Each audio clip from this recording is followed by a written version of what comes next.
ஆயக்கலைகள் 64 அதில் ஒரு முக்கிய கலையான ஜோதிட கலையின் மூலமாக என்னுடன் இணைந்துள்ள அன்பு நேயர்களுக்கு வணக்கம்ங்க. ரிஷபராசி நேயர்களுக்கு புதுசாக அப்படி என்ன இருக்க போகுது, எப்பவும் போல வாழ்க்கை கீழேயே தான் போகுது அப்படின்னு கதரும் நேயர்களுக்கு ஒரு நல்ல செய்தி காத்திருக்குதுங்க. அந்த செய்தியை தெரிஞ்சுக்கிறதுக்கு முன்னாடி இந்த உலகை காக்கும் முருகப்பெருமானுடைய பாதம் தொட்டு வணங்கி வீடியோக்குள்ளே போகலாங்களா? என்னுடன் சேர்ந்து நீங்களும் இந்த மந்திரத்தை சொல்லிட்டே உங்களால் முடிஞ்சதுன்னா கமெண்ட் பாக்ஸில் ஒரு முறை கமெண்ட் பண்ணுங்க. ஓம் முருகா போற்றி, ஓம் முருகா போற்றி, ஓம் முருகா போற்றி. பழனி ஆண்டவா, செந்தூர் வேலவா, சீரும் போர் தளபதியே, சேவல் கொடி ராஜாவே, நீதான் ஐயா இந்த அப்பாவி மக்களை கஷ்டங்களிலிருந்து காப்பாற்றி காலம் முழுக்க கூடவே இருக்கணும். இவங்களுக்காக நான் தினமும் உங்ககிட்ட வேண்டிக்கிறேன். இவங்களுக்கு ஒன்றுனா நீதான் ஐயா பொறுப்பு. அப்படியே நான் சொல்லும் ஜோதிடமும் பழிக்க நீதான் ஐயா அருள் புரியணும். தினமும் உங்களுக்கு கிரகநிலை மாற்றத்தால் வரக்கூடிய சுப பலன்களை அறிய கட்டாயம் சப்ஸ்கிரைப் பண்ணி பெல் பட்டன் அப்புறம் ஆல்னு ஆப்ஷன் இருக்கும், அதையும் கொடுத்து வைங்க. ஒவ்வொரு பதிவும் உங்களைய வெற்றியடைய வைக்க வேண்டும் அப்படிங்கிற எண்ணத்தில் தாங்க போடுறோம். ரிஷபராசிக்காரங்களே, உங்களை பொறுத்த வரைக்கும் கிரக நிலைகள் எப்படி இருக்குன்னு பார்க்கலாங்க. தன வாக்கு ஸ்தானத்தில் குரு பகவானும், சுகஸ்தானத்தில் கேது பகவான், அஷ்டமஸ்தானத்தில் சூரிய பகவான், செவ்வாய் பகவான், புதன் பகவான் மற்றும் சுக்கிர பகவான், இந்த 4 கிரகங்களும் கூட்டணியில் இருக்காங்க. தொழில் ஸ்தானத்தில் சனி பகவான் மற்றும் ராகு பகவான் இருக்காங்க. இப்படி கிரக நிலைகள் இருக்குதுங்க. ரிஷபராசிக்காரங்களே, கடந்த 2025 மிக மோசமான ஒரு நரக வாழ்க்கையில் வாழ்ந்தவங்க தான் நீங்கள். இந்த 2026ஆம் ஆண்டு எந்த மாதிரி இருக்க போகுது, எவ்வளோ பெரிய மாற்றத்தை கொண்டு வரப்போகுது அப்படிங்கிறத பற்றி தான் இந்த வீடியோவில் நம்ம முழுசாக பார்க்க போகிறோம். நல்லது கெட்டதை முழுசாக தெரிஞ்சவங்க, சுக்கிர பகவான ராசி அதிபதியாக கொண்டவங்க. கார்த்திகை, ரோஹிணி, மிருகசீர்ஷ நட்சத்திரக்காரங்க ரொம்ப ரொம்ப புத்திசாலிக்காரங்க. ரிஷபராசிக்காரங்க போர்க்குணம் கொண்டவங்க. உங்ககிட்ட சண்டை போட்டு ஜெயிக்கிறது ரொம்ப ரொம்ப கஷ்டங்க. எல்லா இடங்கள்லையும் நேர்மையையும் உண்மையையும் மட்டுமே நம்பக்கூடியவங்க. உங்களுக்கு சொந்தமோ பந்தமோ அது தப்புனா அது தப்பு தான், வெட்டு ஒன்று துண்டு ரெண்டுன்னு பேசக்கூடியவங்க. உங்களை ஒருத்தர் பஞ்சாயத்து கூட்டிகிட்டு போகிறார் அப்படின்னா நீங்கள் கூட்டிகிட்டு போகிற ஒரு பக்கமெல்லாம் சப்போர்ட் பண்ண மாட்டீங்க. எந்த தரப்பில் நியாயம் இருக்குதோ அங்கே தான் நீங்கள் சப்போர்ட் பண்ணுவீங்க. உண்மை நியாயத்துக்கு மட்டுமே என்றைக்குமே கை கொடுப்பீங்க. உண்மைக்கு புறம்பாக எந்த ஒரு விஷயத்தையுமே செய்ய மாட்டீங்க. இதனால தான் உங்களுக்கு நிறைய கஷ்டங்களும் துன்பங்களும் அதிகமாகவே ஏற்பட்டுருக்கு. தங்களுடைய கஷ்டத்தையும் கண்ணீரையும் கடுகளவு கூட மற்றவங்களுக்கு தெரியாமல் பார்த்துப்பாங்க. இதனால் பார்க்குறவங்க எல்லாருமே ரிஷபராசியா இவங்களுக்கு என்னப்பா சூப்பராக இருக்காங்க, இவங்களுக்கு என்ன குறைச்சல் அப்படின்னு தான் நினச்சிட்ருக்காங்க. ஆனால் சாப்பாட்டுக்கு கூட கஷ்டப்படுறது உங்களுக்கு மட்டும்தாங்க தெரியும். கஷ்ட காலத்தில் திரும்பி பார்க்க கூட ஆள் கிடையாது. ஏதோ தட்டு தடுமாறி எந்திரிச்சு நிற்கிறப்போ உங்களை குறை சொல்கிறதுக்குன்னே நிறைய பேர் தேடி வருவாங்க. உங்கள் சொந்தக்காரங்க நண்பர்களுக்கு ஒரு தேவை இருக்குதுன்னா மட்டும்தான் உங்ககிட்ட வருவாங்க. அந்த தேவை முடிஞ்ச உடனே உங்களை தூக்கி போட்டுட்டு போயிடுவாங்க. மறுபடியும் அவங்க வந்து உங்ககிட்ட உதவின்னு கேட்பாங்க. அவங்க உங்களுக்கு முன்னாடி பண்ண துரோகத்தை எல்லாமே மறந்துட்டு மீண்டும் அவங்களுக்காக உதவி செஞ்சு ஏமாறக்கூடியவங்க தான் நீங்கள். வாழ்க்கையில் எப்படியாவது முன்னேறணும் அப்படிங்கிறதுக்காக தினம் தினம் கஷ்டப்பட்டு உழைக்கிறவங்க தான் ரிஷபராசிக்காரங்க. கடந்த காலகட்டங்கள் தங்களுடைய வாழ்க்கையில் நீங்கள் நல்லது நடக்க போது நினச்சிட்டு இருந்திருப்பீங்க. ஆனால் உங்களுக்கு அந்த டைமில் ஒரு மிகப்பெரிய ஏமாற்றம் தான். புதுசாக ஒரு சில பிரச்சனைகளும் கஷ்டங்களும் தானாகவே உங்களை தேடி வந்திருக்கும். ரிஷபராசிக்காரங்க சொந்த பந்தத்தை இழந்தாங்க, சொத்துக்களை இழந்தாங்க, தங்களுக்கு நெருக்கமாக இருக்கக்கூடிய உறவுகளையுமே இழந்தாங்க. கடைசியாக நான் மட்டும்தான் எல்லாத்தையுமே இழந்துட்டு நிற்கிறதா இருக்குது, எனக்கும் உயிர் வாழவே பிடிக்கலன்னு சொல்லிட்டு இருக்காங்க. இதுக்கு மேலே என்னால் வாழவே முடியல சாமி, தயவு செஞ்சு என்னை வந்து உன் கூடையே கூட்டிகிட்டு போயிரு. நான் இவ்வளவு கஷ்டப்பட்டதுக்கப்புறம் எனக்கு வாழ்க்கையில் வாழணுங்கிற எண்ணம் சுத்தமாகவே போயிடுச்சு. உங்கள் மனசில் கவலையும் துன்பமும் தான் அதிகமாகவே இருக்குதுங்க. நீங்கள் செய்யக்கூடிய ஒவ்வொரு விஷயத்தையுமே தடுப்பதற்கும் உங்களை அவமானப்படுத்துவதற்கும் இங்கே நிறைய நபர்கள் முயற்சி பண்ணிகிட்ருக்காங்க. இது எல்லாமே தெரிஞ்சுமே கூட நீங்கள் என்னமோ பண்ணுங்கள், எனக்கு என்ன வந்துச்சு அப்படின்னு தன்னுடைய வேலையில் மட்டும் என்றைக்குமே குறிக்கோளாக இருக்கவங்க தான் நீங்கள். ஏன் எனக்கு மட்டும் ஏன் இவ்வளோ கஷ்டம் வருது, என்னோடய வாழ்க்கையில் நான் யாருக்குமே கெடுதலையோ கஷ்டத்தையோ துன்பத்தையோ கொடுத்ததில்லை, எனக்கு மட்டும் ஏன் இந்த மாதிரி எல்லாமே நடக்குது அப்படின்னு தான் பெரும்பாலான நபர்கள் சொல்லிட்டு இருக்கீங்க.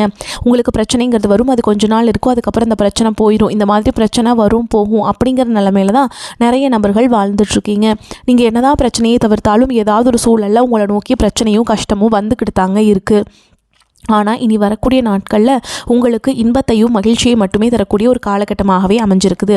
இது நாள் வரைக்கும் நடந்த கெட்ட விஷயத்தை எல்லாமே விட்டுருங்க. இனி வரக்கூடிய நாட்களில் உங்களுக்கு எப்படிப்பட்ட நன்மைகள் நடக்க போகுது அப்படிங்கிறத பற்றி தான் இந்த வீடியோவில் நம்ம முழுசாக பார்க்க போகிறோம். இந்த ஜனவரி 15ஆம் தேதிக்கு பிறகு உங்களுக்கு வீரபத்ர ராஜயோகம் கிடைக்க போகுதுங்க. அது என்ன சாமி வீரபத்ர ராஜயோகம் அப்படின்னு நிறைய பேர் கேட்பீங்க. அதாவது பார்த்திங்கன்னா சுக்கிர பகவானும் புதன் பகவானுடைய சேர்க்கை பார்த்திங்கன்னா ஒன்றாக ஒரு 50 நாளைக்கு இருக்க போகுதுங்க. இதன் மூலமாக திடீர்னு ஒரு பணவரவு, திடீர்னு ஒரு உறவு உங்கள் வாழ்க்கைக்குள்ளே வரலாம். இந்த மாதிரி திடீர்னு ஒரு அற்புதமான நிகழ்வு எல்லாமே வரக்கூடிய ஒரு 50 நாட்களுக்குள்ளே உங்கள் வாழ்க்கையில் ஏற்பட போகுதுங்க. இந்த ராஜயோகம் பார்த்திங்கன்னா எல்லா ராசிகளுக்குமே கிடைக்க போகிறது கிடையாது. ஒரு குறிப்பிட்ட ஒரு 4 ராசிகளுக்கு மட்டும் கிடைக்க போகுது. அதில் வந்து முதன்மையாக இருக்க போகிறது யாருன்னா நீங்கள் தாங்க. அதுக்கப்புறம் இந்த ஜனவரி மாதம் ஸ்டார்டிங்லேருந்து பார்த்திங்கன்னா உங்களுக்கு சனியுடைய வக்ர பயிற்சியும் குருவுடைய வக்ர நிவர்த்தியும் சுக்கிர பயிற்சி சூரிய பயிற்சி ராகு கேது பயிற்சி கிட்டத்தட்ட ஒரு 6 பயிற்சி பலன்கள் வந்து இந்த 2026 உங்களுக்கு முழுவதுமாகவே கிடைக்க போகுது. இதன் மூலமாக கடந்த காலகட்டங்களில் நீங்கள் எதையெல்லாமே இழந்துட்டு கஷ்டப்பட்டுட்டு வருத்தப்பட்டு இருக்கீங்களோ அது அனைத்தும் திரும்ப பெறக்கூடிய ஒரு காலகட்டமாகவே பார்க்கப்படுது. முதலாவதாக பார்த்தீங்கன்னா சனியுடைய வக்ர பயிற்சி. அது என்ன சாமி சனியுடைய வக்ர பயிற்சி அப்படின்னு நிறைய பேர் கேட்பீங்க. அதாவது பார்த்தீங்கன்னா சனி பகவான் வந்து கும்பராசி வீட்டிலேருந்து மீன ராசிக்கு போயிருக்காருங்க. இன்னும் திரும்பி கும்பராசிக்கு வராமல் இருக்காரு. மீன ராசியில் சஞ்சாரம் பண்ணிட்டு இருக்காரு. இப்போ அவர் என்ன பண்ணுறாருன்னு பார்த்தீங்கன்னா தன்னுடைய ராசியில் குருவுடைய ராசியில் வக்ர நிவர்த்தி அடைகிறாருங்க. அப்படி வக்ர நிவர்த்தி அடைகிறதுனால என்ன அப்படின்னு பார்த்தீங்கன்னா கெட்டது மட்டுமே பண்ண சனி பகவான் இனி வரக்கூடிய ஒரு 6 மாதங்களுக்கு நல்லது மட்டுமே பண்ண போகிறார். அதுதான் வந்து வக்ர நிவர்த்தி. இதனுடைய முழு பலன்கள் பார்த்தீங்கன்னா ரிஷபராசிக்காரங்களுக்கு முழுமையாக கிடைக்க போகுதுங்க. அடுத்ததாக பார்த்தீங்கன்னா குருவுடைய வக்ர நிவர்த்தி உங்களுடைய ராசியில் 8ஆம் இடத்துலேருந்து 3ஆம் இடத்தை தொழில் ஸ்தானத்தை குரு பகவான் பார்க்கறதுனால ஒட்டுமொத்த குரு பயிற்சி பலன்களும் வரக்கூடிய நாட்களில் உங்களுக்கு முழுமையாக கிடைக்க போகுது. இதன் மூலமாக பொருளாதார ரீதியாக ஒரு அசுர வளர்ச்சி அப்படிங்கிறது ரிஷபராசிக்காரங்க நீங்கள் நினச்சி பார்க்காத அளவுக்கு ஒரு முன்னேற்றம் அப்படிங்கிறது விரைவில் உங்கள் வாழ்க்கையில் ஏற்பட போகுதுங்க. அடுத்ததாக பார்த்தீங்கன்னா சுக்கிர பயிற்சி. சுக்கிரனை ராசிக்கு அதிபதியாக கொண்டது பார்த்தீங்கன்னா ரிஷபராசிக்காரங்களும் துலாம் ராசிக்காரங்களும் தான். என்னதான் சுக்கிரனை ராசி அதிபதியாக கொண்டிருந்தாலும் எதுக்குங்க இவ்வளோ கஷ்டம்? இந்த குறிப்பாக பணத்தில் வந்து அதிகமாக நெருக்கடியை சந்திக்கிறது யாருன்னு பார்த்தீங்கன்னா இந்த பணப்பிரச்சனை அதிகமாக வருது ரிஷபராசிக்காரர்களுக்கு மட்டும்தான். ரிஷபராசியிலிருந்து சுக்கிர பகவான் பார்த்தீங்கன்னா மிதுன ராசிக்கு போயிருக்காருங்க. மிதுன ராசியில் போயுமே பார்த்தீங்கன்னா இதனுடைய ஒட்டுமொத்த பலன்களும் ரிஷபராசிக்கு முழுமையாக கிடைக்க போகிறதுனால ஒரு உச்சத்திற்கு போகக்கூடிய வாய்ப்புகள் பார்த்திங்கன்னா இந்த 2026 ரிஷபராசிக்காரங்களுக்கு அதிகமாகவே இருக்குதுங்க. அடுத்ததாக பார்த்திங்கன்னா ராகு கேது பயிற்சி. ராகு கேது பயிற்சின்னு சொன்னாவே பார்த்திங்கன்னா ரிஷபராசிக்காரங்க எல்லாமே வந்து பயப்படுவாங்க. ஏன்னா ராகு கேது பயிற்சி நினச்சி ஒரு நெகட்டிவான தாட் மட்டும்தான் மக்கள்கிட்ட அதிகமாக இருக்குது. ஆனால் இப்போ இந்த 2026 வரக்கூடிய ராகு கேது பயிற்சி மூலமாக உங்களுக்கு கடந்த காலகட்டங்களில் உடல் சார்ந்த பிரச்சனைகள் நிறையாவே இருந்துட்டு இருந்திருக்கும். என்ன நோயினே தெரியாது ஹாஸ்பிட்டல் போவீங்க 2000-3000 சொல்லி செலவாயிட்டே இருந்திருக்கும். அடிக்கடி குழந்தை உடம்பு சரியில்லாமல் போகிறது, இந்த மாதிரி அப்பா அம்மாவுக்கு உடம்பு சரியில்லாமல் போகிறது, வயசானவங்களுக்கு இந்த மாதிரிலாம் ஆகாது, இந்த மாதிரி நிறைய பிரச்சனையை சந்திச்சிருப்பீங்க. இனி வரக்கூடிய நாட்களில் அது அனைத்தும் முழுவதுமாக நிவர்த்தியாக போகுது. கடந்த காலகட்டங்களில் நல்ல ஒரு வேலைங்கிறது கிடைச்சிருக்காது. ஏதோ ஒரு கிடைக்கிற வேலைக்கு ஒரு 10,000 சம்பளத்துக்கோ 15,000 சம்பளத்துக்கோ பிடிக்காத ஒரு வேலையை குடும்ப கஷ்டத்துக்காக அவர் வழியே இல்லாமல் செஞ்சுட்டு இருப்பீங்க. ஆனால் இனி வரக்கூடிய நாட்களில் நீங்கள் படித்த படிப்புக்கு ஏற்ற மாதிரி உங்களுக்கு பிடிச்ச மாதிரியும் நீங்கள் ஒரு அரசாங்க வேலைக்கு ட்ரை பண்ணாலும் சரி, ஒரு ஐடி ஜாபோ ப்ரைவேட் ஜாபோ பேங்க் ஜாபோ நீங்கள் எங்கே வேலைக்கு ட்ரை பண்ணாலும் அந்த ஜாப் அப்படிங்கிறது உங்களுக்கு நிச்சயமாக கிடைக்க போகுதுங்க. கோர்ட்டு கேஸுன்னு ரொம்ப நாட்டில் அலைஞ்சிட்ருக்க சாமி, வாய்தா மேலே வாய்தா போயிட்டுருக்கு, கேஸ் போயிட்டுருக்கு. 3 வருஷம் ஆகுது, 5 வருஷம் ஆகுது, 10 வருஷம் ஆகுது, ஆனால் இன்னும் கேஸ் நடந்துக்கிட்டே இருக்குது சாமி, எப்போதான் தீர்ப்பு வரும் அப்படின்னு தான் எதிர்பார்த்துட்டு காத்துட்ருக்கோம் அப்படின்னு நிறைய பேர் சொல்வீங்க. கண்டிப்பாக வரக்கூடிய நாட்களில் நிச்சயமாக உங்களுக்கு சாதகமாகவே தீர்ப்பு வரப்போகுது. சொத்து பிரச்சனையும் உங்களுக்கு சாதகமாகவே முடியும். சனி பகவானுடைய பார்வை உங்களுக்கு நேரடியாகவே இருக்குது. இதன் மூலம் வருமானம் அப்படிங்கிறது பல வழிகளில் வரும். தொழிலில் லாபம் சற்று அதிகமாகவே கிடைக்கும். அரசியல்வாதிகளை பொறுத்த வரைக்கும் புதிய பொறுப்புகள் புதிய பதவிகள் எல்லாமே தானாகவே உங்களை வந்து சேரும். ராகு கேதுவால் உங்களுடைய செல்வாக்கு உயரும், உடல் ஆரோக்கியம் மேம்படும், சங்கடங்கள் நீங்கும். மறைமுகமாக உங்கள் தொழில் வாழ்க்கையிலும் சரி இல்லற வாழ்க்கையிலும் சரி நிறைய நபர்கள் வந்து தொல்லை கொடுத்துருப்பாங்க. இனி அவங்களுடைய தொந்தரவுங்கிறது முழுவதுமாகவே இருக்காதுங்க. கடந்த காலகட்டங்களில் நீங்களும் ஒரு கம்பெனியில் இரவு பகல் பார்க்காம உழைச்சிட்டு இருந்திருப்பீங்க. உங்களுடைய சொந்த கம்பெனியை அணைஞ்சு வேலை செஞ்சுருப்பீங்க. ஆனால் உங்களுக்கு சரியான அங்கீகாரம் அப்படிங்கிறது உங்களுக்கு கிடைச்சிருக்காது. உங்களுக்கு அப்புறமோ இல்லை உங்கள் கூடயும் நிறைய நபர்கள் வேலைக்கு வந்திருப்பாங்க. அவங்களுக்கு நிறைய சலுகைகள் எல்லாமே கிடைச்சி நல்ல ஒரு முன்னேற்றத்திற்கு போயிருப்பாங்க. ஆனால் நீங்கள் மட்டும் எப்படி வேலைக்கு போய் சேர்ந்தீங்களோ அதே மாதிரி தான் இன்றைக்கு வரைக்குமே இருந்திருப்பீங்க. ஆனால் இனி வரக்கூடிய நாட்களில் உங்களுக்கு சம்பள உயர்வு பதவி உயர்வு உங்களுக்கு மேல் இருக்கக்கூடிய அதிகாரிகளுடைய ஆதரவு முதற்கொண்டு உங்களுக்கு கிடைக்க போகுதுங்க. இனி உங்கள் வார்த்தைக்கு மதிப்பு மரியாதை கிடைக்கும். அந்தஸ்தில் நீங்கள் எதிர்பார்த்த உயர்வுக்கு போக போகிறீங்க. இனி நினச்சது எல்லாமே நடக்கும். தொழில் வியாபார தடைகள் அனைத்தும் விலகும். லாபம் அதிகமாக கிடைக்கும். முன்னேற்றம் உண்டாகும். வரவேண்டிய பணம் விரைவில் கைக்கு வந்து சேரும். குடும்பத்தில் நெருக்கடிகள் விலகும். செல்வாக்கு அந்தஸ்து உயரும். வெளிநாட்டு முயற்சிகள் வெற்றியை தரும். தெய்வ சிந்தனை அதிகமாகும். பெரியோர்களுடைய உதவிகள் கிடைக்கும். உறவுகளில் இருந்த சண்டை சச்சரவு முழுவதுமாகவே விலகும். புதிய நண்பர்கள் உங்களுக்கு உதவி செய்வாங்க. தொழிலில் ஏற்பட்ட நெருக்கடிகள் நீங்கும். முடங்கி கிடந்த நிறுவனங்கள் மீண்டும் இயங்கும். வியாபாரத்தில் எதிர்பார்த்த லாபம் கிடைக்கும். புதிய தொழில் தொடங்கக்கூடிய முயற்சிகள் கண்டிப்பாக உங்களுக்கு வெற்றியை தரும். கடந்த காலகட்டங்களில் திருமண நிலை அப்படிங்கிறது பார்த்திங்கன்னா ரிஷபராசிக்காரங்களுக்கு நிறைய பிரச்சனையும் சிக்கலையுமே பெரும்பாலும் சந்திச்சிருப்பீங்க. இதில் குறிப்பாக பார்த்தீங்கன்னா பெண்களுக்கு ஏதாவது ஒரு வகையில் திருமணம் அப்படிங்கிறது எளிமையாக அடைஞ்சிருது. ஆனால் ஆண்கள் தான் ரொம்ப ரொம்ப பாவங்க. ஏன்னா அடிச்சு பிடிச்சி நிச்சயதார்த்தம் வரைக்கும் போவாங்க. அக்கம் பக்கம் இருக்கவங்க தெரிஞ்சவங்கன்னு கெடுத்து வரைக்கும் நிறைய நபர்கள் இருக்காங்க. அதுவும் மட்டும் இல்லாமல் ஜாதகத்துலேயும் நிறைய சிக்கலை சந்திக்கிறாங்க. குறிப்பாக ராகு கேது ஜாதகம் அதே மாதிரி சுத்த ஜாதகம் செவ்வாய் ஜாதகம் இருக்கிறதுனால திருமண தடை அப்படிங்கிறது அதிகமாகவே ஏற்பட்டுருக்கு. கண்டிப்பாக இந்த 2025 திருமண யோகம் அப்படிங்கிறது ரிஷபராசிக்காரங்களுக்கு அதிகமாகவே இருக்கிறதுனால நீங்கள் வந்து திடீர்னு பார்த்திங்கன்னா குடும்ப வாழ்க்கைக்குள்ளே அடி எடுத்து வைக்கக்கூடிய வாய்ப்புகள் அதிகமாகவே உள்ளது. வாழ்க்கை துணை இழந்த ரிஷபராசி ஆண்களோ பெண்களோ அடுத்து வந்து 2வது திருமணம் அதாவது செகண்ட் மேரேஜ் பண்ணலாமா வேண்டாமா அப்படிங்கிற ஒரு மிகப்பெரிய குழப்பத்தில் இருப்பீங்க. அப்படி இரண்டாவது திருமணம் பண்ணும்போது சொந்தக்காரங்க தப்பாக பேசிடுவாங்களா, ஊர்க்காரங்க தப்பாக நினச்சிருவாங்களா, அவங்க என்ன நினைப்பாங்க, இவங்க என்ன நினைப்பாங்க அப்படின்ட்டு நிறைய நபர்கள் வந்து இரண்டாவது திருமணத்தை பற்றி யோசிக்காமல் இருக்கீங்க.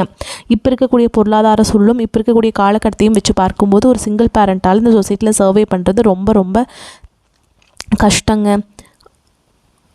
அதே மாதிரி ரொம்ப நீங்கள் எதிர்பார்த்த மாதிரி நல்ல ஒரு மறுவாழ்க்கை அப்படிங்கிறது விரைவில் உங்களுக்கு அமையும். குழந்தை பாக்கியத்துக்காக இங்கே ரிஷபராசி நேயர்கள் பார்த்திங்கன்னா, எங்களுக்கு மேரேஜ் ஆகி 3 வருஷம் ஆகுது சாமி, 5 வருஷம் ஆகுது, 8 வருஷம் ஆகுது, நாங்களும் போகாத ஹாஸ்பிட்டல் இல்லை, பார்க்காத ட்ரீட்மெண்ட் இல்லை, வாரத்தில் 3 நாள் முருகன் கோவிலுக்கு போய் வழிபாடு செஞ்சுட்டு வந்துட்டுருக்கோம், ஆனால் எங்களுக்கு குழந்தை பாக்கியமே இல்லை சாமி அப்படின்னு நிறைய பேர் சொல்கிறீங்க. கண்டிப்பாக வரக்கூடிய ஒரு 6 மாதங்களுக்குள்ளே விரைவில் உங்களுக்கு குழந்தை பாக்கியம் அப்படிங்கிறது நிச்சயமாக உண்டாகும். இனி வரக்கூடிய நாட்களில் கடினமான காரியத்தையுமே சுலபமாக செஞ்சு முடிச்சிருவீங்க. உங்கள் எளிமையான பேச்சு திறமையால் நீங்கள் அனைவரையுமே கவர்ந்தெழுப்பீங்க. சமூகத்தில் உங்கள் பெயருக்கும் புகழுக்கும் படிப்படியாக முன்னேற்றம் வரப்போகுது. ரிஷபராசியை பொறுத்த வரைக்கும் நீங்கள் ஆண்களோ பெண்களோ அரசு வேலையோ தனியார் வேலையோ கூலி வேலையோ நீங்கள் எதிர்பாராத வருமானம் அப்படிங்கிறது உங்களுக்கு இரட்டிப்பு மடங்காக கிடைக்க போகுது. சேமிப்பு அப்படிங்கிறது பல மடங்காக உயரப்போகுது. இதன் மூலமாக பார்த்தீங்கன்னா கடந்த காலகட்டங்களில் ஏற்பட்ட கடன் பிரச்சனை அனைத்தும் வரக்கூடிய நாட்களில் முழுவதுமாக நிவர்த்தியாக போகுதுங்க. இந்த 2026 முடியறதுக்குள்ளே ஒரு பைசா கடன் இல்லாமல் அனைத்து விதமான கடன்களையுமே கட்டி முடிக்க போகிறீங்க. தவறான உறவுகளுடைய பழக்க வழக்கங்கள், தீய மது பழக்க வழக்கங்கள் இருக்கும் பட்சத்தில் உடனடியாக அவற்றிலிருந்து வெளியேறுவது ரொம்ப ரொம்ப நல்லது. இல்லாத பட்சத்தில் உங்களுடைய குடும்ப வாழ்க்கையை தலைகீழாக மாறக்கூடிய வாய்ப்புகள் இந்த 2026 அதிகமாகவே உள்ளது. புதிய உறவுகள் பார்த்தீங்கன்னா உங்களை தானாகவே தேடி வர போகிறாங்க. உங்களுடைய காதலியாக இருக்கலாம், இல்லை மனைவியாக இருக்கலாம், இல்லை புதிய நண்பராக இருக்கலாம். இவர்கள் மூலமாக நல்ல ஒரு தொடக்கம் அப்படிங்கிறது ஏற்பட போகுதுங்க. ரிஷபராசிக்காரங்களுக்கு குடும்பத்தில் மகிழ்ச்சி ஆனந்தம் அதிகரிக்கும். ராசி அதிபதி சுக்கிரன் அஷ்டமஸ்தானத்தில் நின்று தன வாக்கு ஸ்தானத்தை சஞ்சரிக்கும் குருவை பார்க்கிறார். குரு ராசி அதிபதியை பார்ப்பதால் வாரிசு இல்லாதவர்களுக்கு புத்திர பாக்கியம் உருவாகும். பிள்ளைகளின் படிப்பு, வேலை, சம்பாத்தியம், திருமணம், புத்திரபாக்கியம் போன்ற பலன்கள் சந்தோஷத்தை தரும். வேலை பார்ப்பவர்களுக்கு மேல் அதிகாரிகளின் அன்பும் ஆதரவும் பாராட்டும் கிடைக்கும். புதிய நட்பு வட்டாரம் உருவாகும். விலகிச் சென்ற நண்பர்கள் மீண்டும் நட்பு பாராட்டுவாங்க. விலை உயர்ந்த நவீன ஆடம்பர பொருட்களை வாங்கும் யோகம் உண்டாகும். குடும்பத்தில் மகிழ்ச்சியும் சுபிக்ஷமும் நிறைந்திருக்கும். திருமண தடை விலகி விவாகம் நடைபெறும். பெண்களுக்கு மன வாழ்க்கை மகிழ்ச்சியை இரட்டிப்பாக்கும். பகைவர்களால் ஏற்பட்ட தொல்லைகள் அகலும். சமூக ஆர்வலர்களுக்கு மக்கள் ஆதரவால் நிலையான அதிர்ஷ்டம் கிடைக்கும். சங்கடஹர சதுர்த்தி அன்று விரதம் இருந்து விநாயகரை வழிபாடு செய்கிறது சுப பலன்களை அதிகரிக்கும். ராசிநாதன் சுக்கிரன் மறைந்திருந்தாலும் சுயசாரம் பெற்றிருப்பதால் ஆடை ஆபரணம் வாங்குவதால் செலவுகள் உண்டாகும். தொழில் ஸ்தானம் யோகமாக இருப்பதால் தொழில் வியாபாரம் தொடர்பான சுப செலவுகள் அதிகரிக்கும். எதிலும் ஒரு முறைக்கு மறுமுறை யோசித்து முடிவெடுப்பது நன்மையை தரும். உத்தியோகத்தில் இருப்பவர்கள் நிதானத்தை கடைபிடிப்பது நன்மையை தரும். பணி நிமித்தமாக வெளியூர் பயணம் செல்ல வேண்டியிருக்கும். குடும்பத்தில் இருப்பவர்கள் உங்கள் யோசனை கேட்டு நடந்து கொள்வது மனதிற்கு திருப்தியை தரும். கணவன் மனைவிக்கிடையே இருக்கும் அன்பு நீடிக்கும். பூர்வீக சொத்துக்கள் கைக்கு வந்து சேரும். பெண்களுக்கு உங்களது ஆலோசனையை கேட்டு அதன்படி சிலர் நடந்து காரிய வெற்றியை அடைவாங்க. கலைத்துறையினர்களுக்கு இருந்த போட்டிகள் அகலும். அரசியல் துறையினர்களுக்கு நீங்கள் செய்யும் காரியங்களுக்கு இருந்த தடை நீங்கும். மாணவர்களுக்கு வீண் அலைச்சலை குறைத்து கொண்டு கல்வியில் கவனம் செலுத்துவது நன்மையை தரும். ரிஷபராசிக்காரங்களே மிக உயர்வான பலன்களை அடைய பெறுவீங்க. சில இடங்கள் வந்து உங்களுக்கு சவாலாக இருக்கும், ஆனால் வெற்றிகரமாக செய்து முடிப்பீங்க. உத்தியோக ரீதியாக சில உயர்வுகளை எதிர்பார்க்கலாம், ஆனால் எதிர்பார்த்த ஒரு காரியம் தடையில்லாமல் நடக்கும். வியாபாரத்தால் பணவரவு அதிகமாக இருக்கும். புதிய திட்டங்களுக்கு சிறப்பான நேரம் இது. குடும்பத்திலிருந்து வந்த குழப்பங்கள் விலகும். பிள்ளைகளால் மன மகிழ்ச்சி உண்டாகும். அதிகாரப்பூர்வமான பலன்கள் வந்து உங்களுக்கு கிடைக்குங்க. அலுவலகத்தில் சுமூகமான சூழல் உருவாகும். வேலை மாறுதல், சம்பள உயர்வு கிடைக்கும். சில வாய்ப்புகள் தள்ளி போகலாம். வியாபாரத்தில் விற்பனை சுமாரான லாபத்தை கொடுக்கும். புதிய முயற்சிகள் குறித்து இந்த நேரத்தில் திட்டமிடலாம். குடும்பத்தில் இருந்த சிரமங்கள் நீங்கும். பிள்ளைகளால் சிறப்பான செய்திகள் வந்து சேரும். பெரியோர்களின் ஆசிகள் கிடைக்கும். குடும்பத்திற்காக பண வரவை அதிகரிக்க அக்கறை காட்ட வேண்டும். கலைத்துறையினருக்கு சினிமா வாய்ப்புகள் பெற்று மகிழ்ச்சி அடைவாங்க. புதிய முதலீடுகளை சற்று எச்சரிக்கையாக முதலீடுகளை செய்ய வேண்டும். சந்திரனோட இடப்பெயர்ச்சி நன்மை தீமை கலந்த பலன்களை கொண்டு வந்து சேர்க்கும். செவ்வாய் 8ஆம் இடத்தில் இருப்பதால் குடும்பத்தில் உறவினர்களால் குழப்பம் உண்டாகலாம். நீங்கள் எச்சரிக்கையாக இருக்க வேண்டும். அப்படிங்கன்னு பார்த்தீங்கன்னா இணையதள மோசடிகளை எச்சரிக்கையாக இருக்கணுங்க. தொழிலை நிதானமாக விரிவு செய்ய வேண்டும். ரிஷபராசிக்காரர்களுக்கு தங்களுடைய தொழில், உத்தியோகம், வியாபாரம், குடும்பம் ஆகியவற்றுக்கு தேவையான செயல்பாடுகளில் ஈடுபட வேண்டும். பண விஷயத்தில் அக்கறையாக இருக்க வேண்டும். பெரியோர்களின் ஆதரவு உங்களுக்கு கிடைக்குங்க. மேலும் உங்களை பொறுத்த வரைக்கும் நட்சத்திர பலன்களை பார்க்கலாங்க. அந்த வகையில் கார்த்திகை நட்சத்திரம் 2ஆம் பாதம், 3ஆம் பாதம், 4ஆம் பாதம் உங்களை பொறுத்த வரைக்கும் உங்களுடைய புகழ் பெருமை யாவும் உயரும். உடல் நலம் அற்புதமாக அமையும். மனைவி பிள்ளைகளும் மகிழ்ச்சியுடனே இருப்பார்கள். எந்தவித மருத்துவ செலவுகளும் இல்லாத மாதிரி உங்களுக்கு இருக்குங்க. கவலைப்பட வேண்டியதில்லை. பொருளாதார நிலையும் சிறப்பாக அமைவதால் எல்லா தேவைகளும் பூர்த்தியாகி கடன்கள் அனைத்தும் ஃபைசூலாகும். சிலருக்கு புது வீடு கட்டி குடிபோற எண்ணம் மேலோங்கும். சிலருக்கு பெரிய தொகை சேமிக்கக்கூடிய வாய்ப்பு உண்டாகும். அடுத்ததா ரோஹிணி நட்சத்திரம். உங்களை பொறுத்த வரைக்கும் மங்களகரமான சுபகாரியங்கள் கைகூடும். எடுக்கும் முயற்சிகள் அனைத்திலும் வெற்றி மேல் வெற்றியினை பெற முடியும். கொடுக்கல் வாங்கல்ல சரளமான நிலை இருக்கும். தொழில் வியாபாரம் நல்ல லாபத்தை உண்டாக்கும். உத்தியோகத்தில் இருப்பவர்கள் எதிர்பார்த்த இடமாற்றங்கள் கிடைக்கப்பெற்று குடும்பத்தோடு சேர்த்து மகிழ்வாங்க. வெளிவட்டார தொடர்புகளால் பெயர் புகழ் உயரும். அரசியல்வாதிகளுக்கு உயர் பதவிகள் கிடைக்கப்பெறும். அடுத்ததான் மிருகசீரிஷ நட்சத்திரம் 1ஆம் பாதம் 2ஆம் பாதம். உங்களை பொறுத்த வரைக்கும் கடன்கள் குறையும். பழைய பாக்கிகள் வசூலாகும். எல்லா வகையிலும் ஓரளவுக்கு ஏற்றம் மிகுந்த பலன்களை அடைவீங்க. குடும்பத்தில் மகிழ்ச்சி நிலவும். சுபகாரியங்கள் தடைகளுக்கு அப்புறம் கை கொடுங்க. பண வரவுகள் இருந்து வந்த தடைகள் விலகி மேன்மையான பலன்கள் ஏற்படும். கடன்கள் சற்று குறையும். கணவன் மனைவிக்கிடையே ஒற்றுமை நிலவும். எந்த ஒரு காரியத்திலையுமே எதிர்நீச்சல் போடுவது உங்களுக்கு நல்லதுங்க. உங்களை பொறுத்த வரைக்கும் பரிகாரம் அப்படின்னு பார்த்தீங்கன்னா மாரியம்மனை பூஜை செய்து வணங்கி வர எல்லா நன்மைகளும் உண்டாகும். மன நிம்மதி கிடைக்குங்க. வரக்கூடிய வாய்ப்புகளை தவற விட்டுறாதீங்க. கெட்டியாக பிடிச்சிக்கோங்க. வாழ்த்துக்கள். வாழ்க வளமோடு நலமோடு. நன்றி. வணக்கம்.